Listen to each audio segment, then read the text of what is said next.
National Herald case में राहुल गांधी से ED आज भी करेगी पूछताछ। सुबह करीब 11 बजे ईडी दफ्तर जाएंगे राहुल। आज भी कांग्रेस के प्रदर्शन के आसार। कल रात में दिल्ली के ईडी दफ्तर से करीब 11:30 बजे निकले राहुल। कल 2 राउंड में हुई पूछताछ। कुल 8.5 घंटे तक चला सवाल जवाब का दौर। राहुल के जवाबों से संतुष्ट नहीं ईडी। कल पहले राउंड की पूछताछ के बाद गंगाराम अस्पताल पहुंचे राहुल गांधी। सोनिया गांधी से की मुलाकात। प्रियंका गांधी भी थी साथ। राहुल से ईडी की पूछताछ को लेकर कांग्रेस आग बबूला। दिल्ली समेत कई शहरों में जोरदार विरोध प्रदर्शन। सत्याग्रह का दिया नाम। ईडी दफ्तर तक राहुल के साथ मौजूद था प्रियंका समेत कांग्रेस के नेताओं का बड़ा हुजूम, लेकिन बीच रास्ते में ही पुलिस ने रोका। राहुल पहले दिन की पूछताछ खत्म होने के बाद भी कुछ वक्त ईडी दफ्तर में रहे। अपने बयान में कुछ बदलाव चाहते थे राहुल। ईडी ने दी इजाजत। सूत्रों के मुताबिक ईडी ने राहुल से पूछे करीब 50 सवाल। राहुल लगातार कहते रहे मनी लॉन्ड्रिंग के सारे आरोप गलत। कई सवाल से राहुल दिखे असहज। पहले राउंड की पूछताछ के बाद अधिकारियों ने लंच के लिए राहुल को दिए करीब 1.5 घंटे। उसी समय में मां सोनिया से मिलने गए थे राहुल और प्रियंका। पहले राहुल का ईडी दफ्तर से कांग्रेस ऑफिस जाने का था कार्यक्रम। रात 11:30 बजे देरी की वजह से घर निकल गए राहुल। सूत्रों से खबर, ईडी ने राहुल से पूछा उनके बैंक खाते देश विदेश में कहां है, इन खातों में कितनी रकम जमा है, यंग इंडिया कंपनी क्यों बनाई। खबर है कि ईडी ने पूछा एजीएल अधिग्रहण के वक्त अदा 50 लाख की रकम कहां से आई, क्या ये रकम किसी शेल कंपनी के जरिए अदा की गई। ईडी अधिकारियों ने पूछा क्या वो जानते थे 50 लाख अदा करने के बाद यंग इंडिया को 2000 करोड़ की संपत्ति मिल जाएगी और भारत में उनकी कितनी प्रॉपर्टी और कहां है। कांग्रेस के विरोध प्रदर्शन पर बीजेपी ने उठाए सवाल। स्मृति ईरानी बोली जांच एजेंसियों पर दबाव डालने की कोशिश कर रही है कांग्रेस। मैं देश को बतलाना चाहूंगी कि ये लोकतंत्र को बचाने का प्रयास नहीं है, गांधी खानदान की 2000 करोड़ की संपत्ति को बचाने का प्रयास है। राहुल गांधी से पूछताछ को लेकर कांग्रेस ने मोदी सरकार पर जमकर किया वार। कहा खतरे में है लोकतंत्र। रात को 12 बजे का पूछताछ कर रहे हो, ऐसा कौन सा जुल्म कर दिया, कौन सी मनी लॉन्ड्रिंग हो गई है। कांग्रेस ने बीजेपी पर लगाया जांच एजेंसियों के दुरुपयोग का आरोप। भूपेश बघेल बोले विपक्ष की आवाज दबाने की हो रही है कोशिश। भारतीय जनता पार्टी की सरकार इतनी डरी हुई है कि कांग्रेस कार्यालय को छावनी बनाकर रख दिया है। कांग्रेस के आरोपों पर बीजेपी का जबरदस्त पलटवार। संबित पात्रा बोले करप्शन पर कांग्रेस का सत्याग्रह देखकर बापू भी होंगे शर्मिंदा। आज जो भी कार्यवाही हो रही है ये संवैधानिक तौर पे कार्यवाही हो रही है। अगर कुछ छुपाना नहीं है तो डर क्यों है। वास्तविक रूप में देखा जाए तो जो आज कांग्रेस पार्टी कर रही है वो जश्न भ्रष्टाचार है। राहुल गांधी से ईडी की पूछताछ को लेकर भड़की कांग्रेस। प्रमोद तिवारी ने बीजेपी को बताया काला अंग्रेज। हमारा विश्वास कि हम सत्याग्रह के ढंग से जैसे गांधी लड़ा था अंग्रेजों के खिलाफ, वैसे गांधी के नेतृत्व में हम इन काले अंग्रेजों के खिलाफ लड़ेंगे और तब तक लड़ेंगे जब तक ये सत्ता नहीं छोड़ते। प्रमोद तिवारी की टिप्पणी पर बीजेपी की तीखी प्रतिक्रिया। संबित पात्रा ने काला अंग्रेज वाले बयान को बताया नस्लवादी टिप्पणी। राहुल से पूछताछ को लेकर जयपुर में कांग्रेस कार्यकर्ताओं का प्रदर्शन। ईडी के खिलाफ पोस्टर और नारेबाजी। हैदराबाद में भी ईडी दफ्तर के बाहर कांग्रेस के नेताओं का विरोध। रैली के दौरान बैनर पोस्टर का इस्तेमाल। बेंगलुरु में कांग्रेसी कार्यकर्ताओं ने दिखाए तेवर। डीके शिव कुमार ने की प्रदर्शन की अगुवाई। केंद्रीय मंत्री अनुराग ठाकुर ने कांग्रेस के विरोध प्रदर्शन पर कसा तंज। कहा सभी नेता सिर्फ एक परिवार और उसकी संपत्ति का कर रहे हैं बचाव। और जो लंबे समय राज किया जिन्होंने देश में और जिनके ऊपर भ्रष्टाचार के गंभीर आरोप लगे, आज वो जांच एजेंसियों से डर रहे हैं। नेशनल हेराल्ड केस में मुंबई में सड़कों पर उतरे कांग्रेसी नेता। ईडी एक्शन के खिलाफ हल्ला बोल। तमिलनाडु में भी राहुल के समर्थन में प्रदर्शन। चेन्नई में ईडी के खिलाफ मार्च। लखनऊ में थाने के बाहर समाजवादी पार्टी के कार्यकर्ताओं और पुलिस के बीच एक पार्षद की गिरफ्तारी को लेकर झड़प। शांति भंग समेत दूसरी धाराओं में रईस अहमद की गिरफ्तारी। यूपी हिंसा में 3 दिन में 333 लोगों की हुई गिरफ्तारी। प्रयागराज में 92 आरोपी पहुंचे सलाखों के पीछे। सहारनपुर में 81 अरेस्ट। 9 जिलों में 13 एफआईआर पर एक्शन। प्रयागराज में जुमे की नमाज के बाद हुई हिंसा के बाद से इलाके में पुलिस का फ्लैग मार्च जारी। 4 दिन बाद भी अटाला इलाके में बंद हैं दुकानें। हरियाणा के रेवाड़ी में नुपुर शर्मा के समर्थन में लोगों का विरोध प्रदर्शन। हिंसा करने वालों के खिलाफ सख्ती की मांग। महाराष्ट्र के ठाणे में नुपुर शर्मा का समर्थन करने वाले मुस्लिम युवक की पिटाई। इंजीनियरिंग छात्र के घर पर हजारों मुस्लिमों का धावा। नुपुर शर्मा के बयान के विरोध में कुवैत में विरोध प्रदर्शन। भारतीय मुसलमानों ने जमकर की नारेबाजी। कुवैत में प्रदर्शन करने वाले भारतीय मुसलमानों पर सख्ती की तैयारी। कुवैत सरकार ने लिया वापस भारत भेजने का फैसला।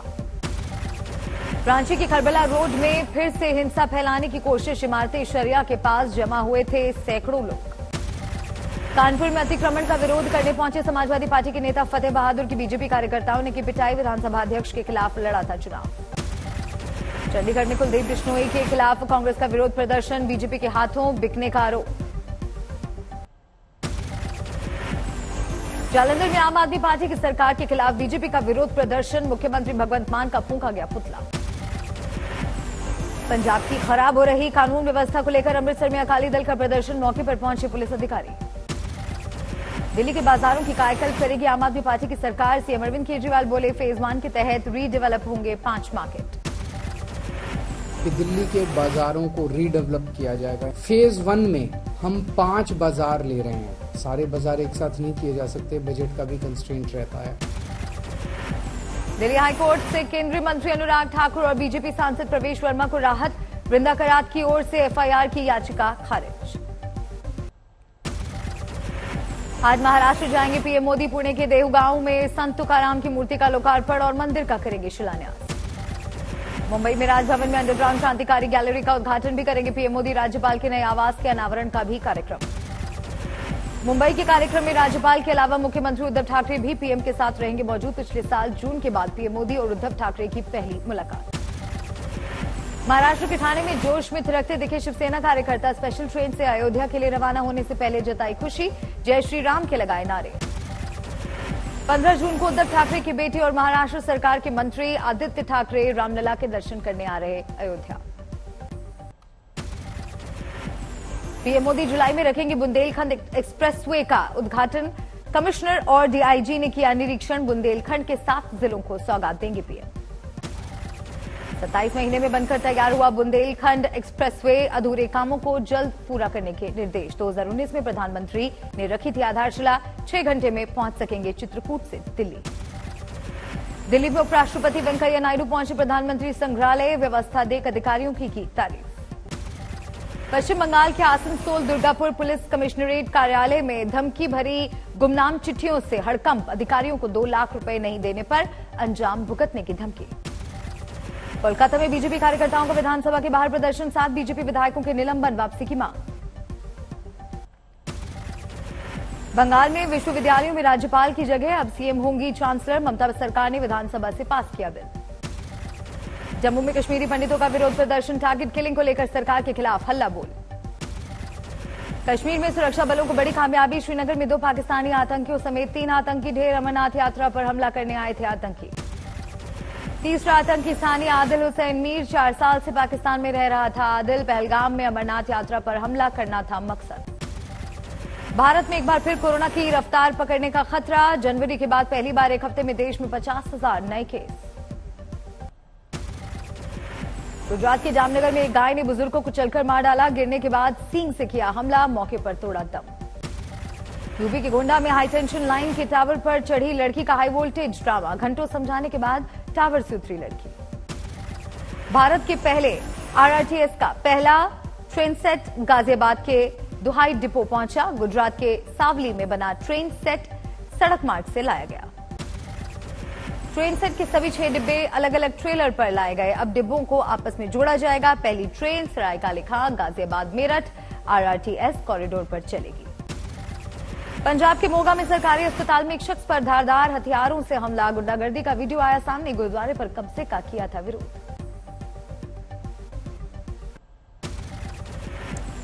राजस्थान के बाड़मेर में गाय को बचाने के चक्कर में हाईवे पर पलटी कार। 2 लोगों की मौत, 4 लोग गंभीर रूप से घायल। राजस्थान के धौलपुर में महिला को नशीला पदार्थ पिलाकर 3 लोगों ने किया गैंग रेप। केस दर्ज कर आरोपियों की तलाश शुरू। बिहार के हाजीपुर में रिटायर्ड फौजी की पीट कर हत्या का मामला। वारदात के 10 दिन बाद पुलिस ने दर्ज की एफआईआर, 2 आरोपी गिरफ्तार। नोएडा में पुलिस ने एक महिला समेत चीन के 2 नागरिकों को किया गिरफ्तार। वीजा खत्म होने के बावजूद अवैध रूप से रह रहे थे। ग्रेटर नोएडा पुलिस ने घुसपैठिए के दोस्त और गर्लफ्रेंड को गुरुग्राम के होटल से किया गिरफ्तार। भारत नेपाल बॉर्डर पर पकड़े गए 2 चीनी नागरिक इसी के फ्लैट पर 15 दिन रुके थे। छत्तीसगढ़ की जांजगीर चांपा में बोरवेल में फंसे 10 साल के बच्चे का चौथे दिन भी जारी है रेस्क्यू ऑपरेशन। 80 फीट गहरे बोरवेल में गिरा था बच्चा। राहुल नाम के बच्चे को पाइप के जरिए पहुंचाया जा रहा है खाने पीने का सामान। गुजरात से आई रोबोटिक टीम की मदद से चल रहा रेस्क्यू ऑपरेशन। गाजियाबाद के मधुबन बापूधाम थाना इलाके में एक 19 साल की छात्रा के गायब होने का मामला आया सामने। मुस्लिम युवक पर छात्रा को बहलाकर भगा ले जाने का आरोप, पुलिस ने शुरू की जांच। यूपी के देवरिया में 2 दिन पहले ऑर्केस्ट्रा संचालक की निर्मम हत्या के मामले में पुलिस ने 2 आरोपियों को किया गिरफ्तार। धारदार हथियार भी बरामद। राजस्थान माध्यमिक शिक्षा बोर्ड के 10वीं के परिणाम में जालौर की बेटी ने मारी बाजी। सरकारी स्कूल में पढ़ने वाली डिंपल बिश्नोई ने 97% अंक किए हासिल।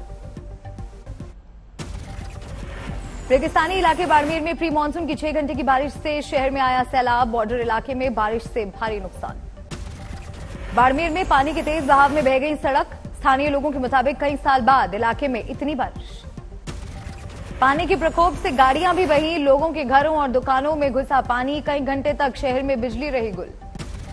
बिहार और झारखंड में 15 जून को मानसून के पहुंचने के आसार। दिल्ली, पंजाब, हरियाणा, उत्तर प्रदेश, उत्तराखंड, हिमाचल प्रदेश को मानसून की बारिश के लिए करना होगा इंतजार। उत्तर भारत की भीषण गर्मी से बचने के लिए पहाड़ों का रुख कर रहे हैं लोग। रामबन के पटनी टॉप में उमड़ी सैलानियों की भीड़। आज विशाखापट्टनम में खेला जाएगा भारत और दक्षिण अफ्रीका के बीच तीसरा T20 मैच। शाम 7 बजे से शुरू होगा मुकाबला। भारत के लिए करो या मरो का मैच। 5 मैचों की सीरीज में 2-0 से आगे है दक्षिण अफ्रीका। दूसरे T20 में भारत को मिली थी 4 विकेट से हार। प्लेइंग 11 में संभव है बदलाव। नॉटिंघम टेस्ट में दूसरी पारी में न्यूजीलैंड का स्कोर 7 विकेट पर 224 रन। न्यूजीलैंड के पास पहली पारी के आधार पर 238 रनों की बढ़त। इंग्लैंड की पहली इनिंग 539 पर सिमटी। इंग्लैंड के तेज गेंदबाज जेम्स एंडरसन ने रचा इतिहास। टेस्ट क्रिकेट में 650 विकेट लेने वाले दुनिया के पहले तेज गेंदबाज बने। एंडरसन ने न्यूजीलैंड के खिलाफ ट्रेंट ब्रिज टेस्ट के दौरान टॉम लैथम को आउट कर उपलब्धि की हासिल। अपने 171वें टेस्ट में बनाया कीर्तिमान। मशहूर संगीतकार ए आर रहमान की बेटी खतीजा रहमान के रिसेप्शन में शामिल हुई फिल्मी हस्तियां। फंक्शन की इनसाइड पिक्चर आई सामने। 5 जून को रहमान की बेटी खतीजा रहमान ने ऑडियो इंजीनियर रियाजुद्दीन मोहम्मद से की थी शादी। हमेशा हिजाब पहनने वाली खतीजा अपनी शादी के रिसेप्शन में भी मैचिंग मास्क लगाए आई नजर। ज्यादातर तस्वीरों में मास्क लगाए पोज देती दिखी। एमपी के बालाघाट में बाघिन के साथ अटखेलियां करते नजर आए 2 शावक। कान्हा नेशनल पार्क का वायरल हो रहा है ये वीडियो। बाघिन के साथ रास्ता पार करते दिखे शावक। खास नजारे को पर्यटकों ने अपने कैमरे में किया कैद। अमेरिका में भारतीय मूल की जानकी विश्व शर्मा ने पेनिंगटन काउंटी में 7th जुडिशियल सर्किट के मजिस्ट्रेट जज के तौर पर रामायण पर हाथ रखकर ली शपथ। पिछले महीने पूर्णकालिक मजिस्ट्रेट जज के रूप में जानकी की नियुक्ति को मंजूरी 2016 में university of Nebraska college of law से ली थी कानून की डिग्री। कनाडा के प्रधानमंत्री जस्टिन ट्रूडो फिर हुए कोरोना से संक्रमित। ट्वीट कर दी जानकारी। लोगों से की वैक्सीन लगवाने की अपील। दक्षिण पश्चिमी रूस के वोरोनिश की सड़कों पर तेज बारिश के बाद भरा पानी। शहर में सैलाब आने से लोगों की बड़ी मुसीबत। सड़कों पर पानी भरने से गाड़ियां डूबी। बाढ़ में फंसा शख्स कार पर चढ़कर खिड़की से घर के अंदर जाने की कोशिश करता दिखा। पाकिस्तान में लापता बलूच छात्रों को लेकर तेज हुए विरोध के स्वर। सिंध विधानसभा के बाहर लोगों का प्रदर्शन। पुलिस पर महिलाओं समेत 28 प्रदर्शनकारियों को पीटने का आरोप। कराची विश्वविद्यालय के 2 बलूच छात्रों के अपहरण के खिलाफ सिंध विधानसभा के सामने कई दिन से हो रहा है प्रदर्शन। छात्रों की रिहाई के लिए चल रहा धरना प्रदर्शन। 110 दिनों के बाद भी जारी है रूस और यूक्रेन में जंग। सेवेरोडोनेस्क में दोनों देशों की सेना के बीच लड़ाई तेज। डोनबास में रिजर्व बलों को तैनात करने की कोशिश में है रूस। लगातार रिहायशी इलाकों पर बमबारी कर रहे हैं रूसी फौज के जवान। मारियोपोल के ज्यादातर इलाकों पर रूसी सेना का कब्जा, शहर के ऐतिहासिक स्मारकों समेत मुख्य राजमार्ग पर भी नजर आया रूसी झंडा।